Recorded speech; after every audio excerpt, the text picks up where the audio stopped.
13 دسمبر کو صرف ایک کام، ایک ماہ کا مدنی قافلہ، ایک ماہ کا مدنی قافلہ. تو انشاءاللہ اس میں امید کرتا ہوں، میرا تو یہ حسن ظن ہے کہ ہزاروں عاشقان غوث اعظم سفر کریں گے ایک ماہ کے لیے. مجھے امید ہے. اب اللہ میری لاج رکھ لے. یا اللہ میری جو لاج رکھے تو بھی قیامت کے روز ان کی لاج رکھنا.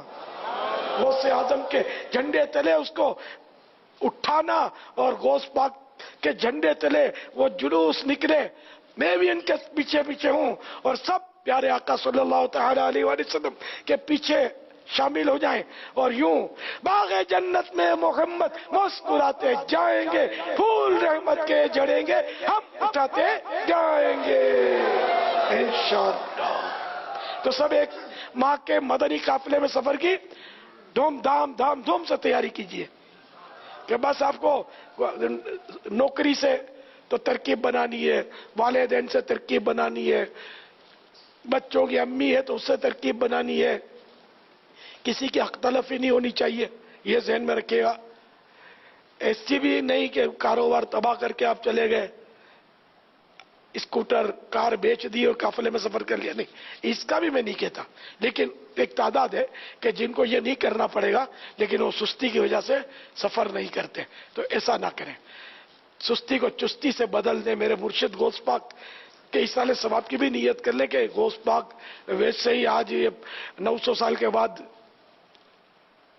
ان کے ڈنکے نہیں بج رہے ہیں نا. انہوں نے کتنی قربانیاں دی، اللہ کا ان پر کرم خاص ہے.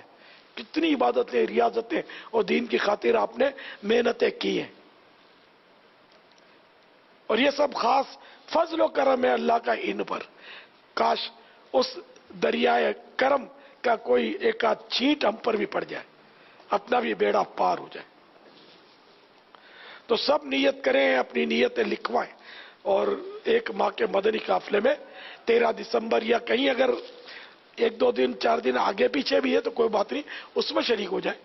تو یہ دسمبر کے مہینے میں خاص کر 13 کو ہے مدنی قافلوں کے سفر. اگر کوئی آگے پیچھے ہو معافی مشکل. دسمبر میں ایک ماہ کا مدنی قافلہ سفر کرنا چاہیے جو جنوری میں پلٹے. آگے بڑھنا ہے تو اجازت ہے، ہاں آگے بڑھنے کی بھی اجازت ہے. اپنے ذمہ دار سے ترکیب بنا کر اور بڑھتے رہیں، سفر کرتے رہیں. جاری رہے گا سفر ہمارا المدینہ چل مدینہ، آج نہیں تو کل مدینہ انشاءاللہ. صلو علی الحبیب صلی اللہ تعالی علی محمد.